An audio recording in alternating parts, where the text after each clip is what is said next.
ಚಂದ್ರಶೇಖರ್ ಅವರೇ, ಈಗ ಬಿಡದಿ ವಿಚಾರ ವಿವಾದ ಆಗಿ ಹೋಗಿದೆ. ಇದನ್ನ ಹೆಂಗ್ ಬಗೆಹರಿಸಿಕೊಳ್ಳುತ್ತೋ ಸರ್ಕಾರ ಅನ್ನೋದು ಯಕ್ಷ ಪ್ರಶ್ನೆ ಆಗಿರುವಾಗ್ಲೇ ಎರಡನೇ ಏರ್ಪೋರ್ಟ್ ಆಗ್ಲಿ ಸರ್, ಬೆಂಗಳೂರಿಗೆ ಇನ್ನೊಂದು ಏರ್ಪೋರ್ಟ್ ನ ಅವಶ್ಯಕತೆ ಇದೆ ಅನ್ನೋದು ನಮ್ಗೆಲ್ಲರಿಗೂ ಗೊತ್ತಿರೋದೆ. ಬರೋಬ್ಬರಿ 9,800 ಎಕರೆ ಜಾಗ ಬೇಕಾಗುತ್ತೆ ಏರ್ಪೋರ್ಟ್ಗೆ. ಅಲ್ಲೂ ಕೂಡ ಈಗ ಆಲ್ರೆಡಿ ಜನ ಅಲ್ಲಿನ ಭಾಗದ ರೈತರು, ಅದರಲ್ಲೂ ಕೆರೆಚೂಡನಹಳ್ಳಿ, ಸೋಮನಹಳ್ಳಿ ಭಾಗದ ರೈತರನ್ನ ನಾವು ಮಾತನಾಡಿಸಿದಾಗ ಭೂಮಿ ಕೊಡ್ಲಿಕ್ಕೆ ಸಿದ್ಧಾನ ಅಂತಂದ್ರೆ ಹತ್ರ ಬರ್ಲಿಕ್ಕೆ ಬಿಟ್ಕೊಳ್ಳೋದಿಲ್ಲ ಅಂತ ಹೇಳಿ ಈಗ್ಲೇನೆ ಹೇಳಿಕೆ ಕೊಡ್ಲಿಕ್ಕೆ ಶುರು ಮಾಡಿದ್ದಾರೆ. ನಾನು ಆಗ್ಲೇ ಹೇಳಿದೆ, ಈ ಚೀಫ್ ಮಿನಿಸ್ಟರ್ನೇ ರಿಯಲ್ ಎಸ್ಟೇಟ್ ಚೀಫ್ ಮಿನಿಸ್ಟರ್. ಇವರಿಗೆ ರಿಯಲ್ ಎಸ್ಟೇಟ್ ಅಲ್ಲಿ ಎಲ್ಲಿ ಲಾಭ ಬರುತ್ತೆ ಅದು ಬಿಟ್ಬಿಟ್ರೆ ಬೇರೆ ಯಾವ ಚಿಂತನೆ ಇಲ್ಲ, ಯಾವ ಏರ್ಪೋರ್ಟ್ ಅವ್ರಿಗೆ ಗಮನ ಇರಲ್ಲ, ಯಾವ ಪ್ರಾಜೆಕ್ಟ್ಗಳಿಗೆ ಗಮನ ಇರಲ್ಲ. ನೀವಾಗ್ಲೇ ಒಂದೇ 10 ಸೆಕೆಂಡ್ಸ್ ನಾನು ಕಾವೇರಿ ವಿಚಾರದಲ್ಲಿ ಹೇಳ್ಬಿಟ್ಟು ಅಲ್ಲಿಗೆ ಬರ್ತೇನೆ ನೋಡಿ.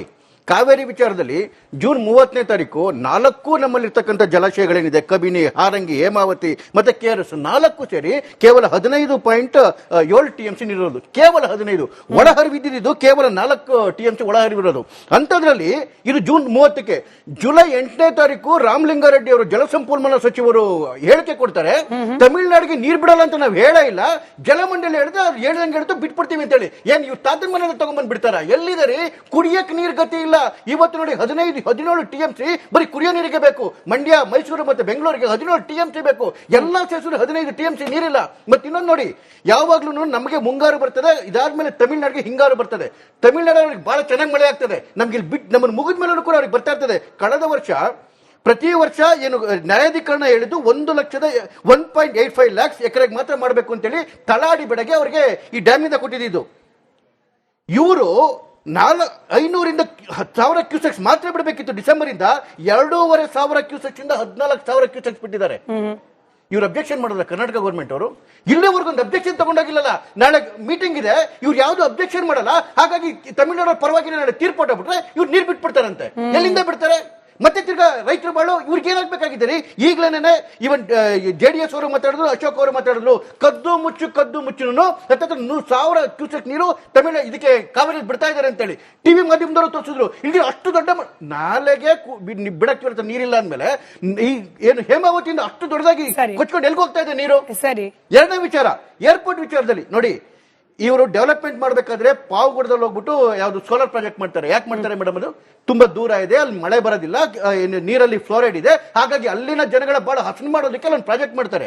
ನೀವು ಬಿಡದಿ ಪ್ರಾಜೆಕ್ಟ್ ಮಾಡೋದು ಟೌನ್ಶಿಪ್ ನ ಊರಿಂದ ಬೇರೆ ಅಲ್ಲಿ ಮಾಡಿ ಪಾವಗಡದಲ್ಲಿ ಮಾಡ್ಬೇಕು ತಾನೆ. ಗೌರಿಬಿದನೂರಿಂದ ಪಾವಗಡ ಕಂಪ್ಲೀಟ್ ಮರುಭೂಮಿ ರೀ, ಅಲ್ಲ ಜನಗಳಿಗೊಂದು ಬಾಳ್ ಕೊಡಿ. ಆಮೇಲೆ ಏರ್ಪೋರ್ಟ್ ವಿಚಾರದಲ್ಲಿ ಬಂತು. ಏರ್ಪೋರ್ಟ್ ವಿಚಾರದಲ್ಲಿ ಬಂದಾಗ ಶಿರಾ ಹತ್ರ ಭೂಮಿ ಕೊಡಬೇಕು ಅಂತ ಆಯ್ತು. ಶಿರಾ ಹತ್ರ ಭೂಮಿ ಕೊಟ್ರೆ ನಿಮ್ಗೆ ಉತ್ತರ ಕರ್ನಾಟಕದ ಎಲ್ಲ ಕಂಪ್ಲೀಟ್ ಕವರ್ ಆಗುತ್ತೆ. ಮತ್ತೆ ಕಂಪ್ಲೀಟ್ ಮರುಭೂಮಿ ಜಾಗ, ಅಲ್ಲೊಂದಷ್ಟು ಜನಗಳು ಬದುಕೊಳ್ತಾರೆ, ಅಲ್ಲೊಂದಷ್ಟು ಕೂಲಿ ಸಿಗುತ್ತೆ, ನಾಲಿ ಸಿಗುತ್ತೆ, ಅದು ಬೇಡವಂತೆ.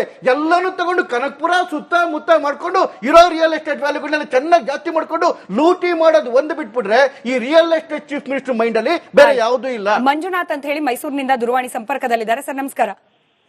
ನಮಸ್ತೆ ಮೇಡಮ್. ಹೇಳಿ ಸರ್, ರೈತರ ವಿಚಾರದಲ್ಲಿ ನಿಲುವು ರಾಜ್ಯ ಸರ್ಕಾರದ ನಿಮ್ಮ ಅಭಿಪ್ರಾಯ? ಮೇಡಮ್, ಕಾಂಗ್ರೆಸ್ ಅವ್ರಿಗೆ ಯಾವಾಗ್ಲೂ ರೈತರ ಮೇಲೆ ಕೋಪ. ಅವ್ರ ಭೂಮಿ ಇವ್ರ ಭೂಮಿ ಕಿತ್ಕೊಂಡು ಇವರು ದುಡ್ಡು ಮಾಡಕ್ ನೋಡ್ತಾ ಇದಾರೆ. ಯಾರ್ ಕೊಡ್ತೀನಿ ಅಂದ್ರೆ ಅವ್ರ ಹತ್ರ ತಗೊಳ್ಳಿ. ಅಲ್ಲಿ ನಾನು ನೋಡ್ತಾ ಇದ್ದೆ ಟಿವಿಲಿ, ನಂದೀಶ್ ಅನ್ನೋರೊಬ್ರು ಹೇಳ್ತಾ ಇದ್ರು ಇನ್ನೊಬ್ರಿಗೆ, ನೀವು ಕೊಡಿ ಅವ್ರು ಕೊಡಿ ಅಂತ. ಅವ್ರು ಕೊಡೋದಾದ್ರೆ ಅವ್ರೆಲ್ಲ ಸೇರ್ಕೊಂಡು ಪಬ್ಲಿಷ್ ಮಾಡ್ಲಿ, ಮೀಡಿಯಾ ಮುಖಾಂತರ ಪಬ್ಲಿಷ್ ಮಾಡ್ಲಿ, ನಾವ್ ಇಷ್ಟು ಜನ ಕೊಡ್ತಾ ಇದೀವಿ ತಗೊಳ್ಳಿ ಅಂತ ಓಪನ್ ಆಗಿ ಹೇಳಿ. ಸರಿ, ಅಂದ್ರೆ ಬಲವಂತದ ಭೂಸ್ವಾಧೀನ ಬೇಡ ಅಂತ ಹೇಳ್ತಿದ್ದೀರಿ ರೈತರದ್ದು ಎಸ್ಪೆಷಲಿ. ಏನಿವೆ, ಧನ್ಯವಾದ ಮಂಜುನಾಥ್ ಅವರೇ. ಲಿಂಗೇಗೌಡರು ಅಂತ ಹೇಳಿ ಕಡೆ ಕಾಲರು ಈ ಕಾರ್ಯಕ್ರಮಕ್ಕೆ ಸಂಬಂಧಪಟ್ಟಂತೆ. ಸರ್ ನಮಸ್ಕಾರ. ನಮಸ್ಕಾರಮ್ಮ. ಹೇಳಿ ಸರ್. ಏನಿಲ್ಲ, ಈಗ ನಾವ್ ಹೇಳುದು, ಈ ನಮ್ಮ ಕಾಂಗ್ರೆಸ್ ಸರ್ಕಾರ ಬರುವಾಗ KPCC ಅಧ್ಯಕ್ಷರಾಗಿದ್ದಂತವ್ರು ಇದೇ ನಮ್ಮ DK ಶಿವಕುಮಾರ್ ಅವರು ಈಗ ಮುಖ್ಯಮಂತ್ರಿ ಆಗಿದ್ದಾರೆ. ಅವ್ರು ಆ ಸಂದರ್ಭದಲ್ಲಿ ಹೇಳಿದ್ದೇನೆಂದ್ರೆ, ಪಾದಯಾತ್ರೆ ಮಾಡಿ ನಾವು ಬಹಳ ದೊಡ್ಡ ಮಟ್ಟಕ್ಕೆ ಮೇಕೆದಾಟು ಕಟ್ತೀವಿ ನಮ್ಗೆ ಓಟ್ ಹಾಕಿ ಅಂತ. ನಮ್ ಜಿಲ್ಲೆಯವರೇ, ನಾನ್ ಚನ್ನಪಟ್ಟಣ ತಾಲೂಕು, ಆಯ್ತಾ.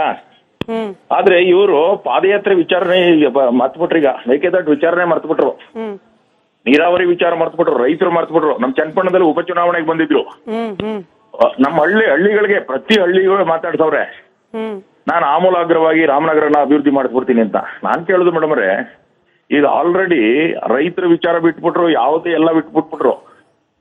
ಹಲೋ, ಈಗ ಒಂದ್ ಕಡೆ ಕೆಂಪೇಗೌಡ ಬಡಾವಣೆ ಒಂದ್ ಕಡೆ, ಇನ್ನೂ ಒಂದು ನಮ್ಮ ಯಾರು ಕನ್ನಡಿಗರಿಗೂ ಅದೇ ಅಂತ ಸೈಟ್ ಸಿಗ್ತದೋ ಇಲ್ಲ ಗೊತ್ತಿಲ್ಲ, ಅಲ್ಲಿ ಮಲ್ನಾಡಿದ್ದಂಗಿತ್ತು ಸೇಮ್ ಇದೇ ತರ ಬಿಡದಿ ತರ ಅದನ್ನ ಹೊಡೆದಾಕ್ಬಿಟ್ರು.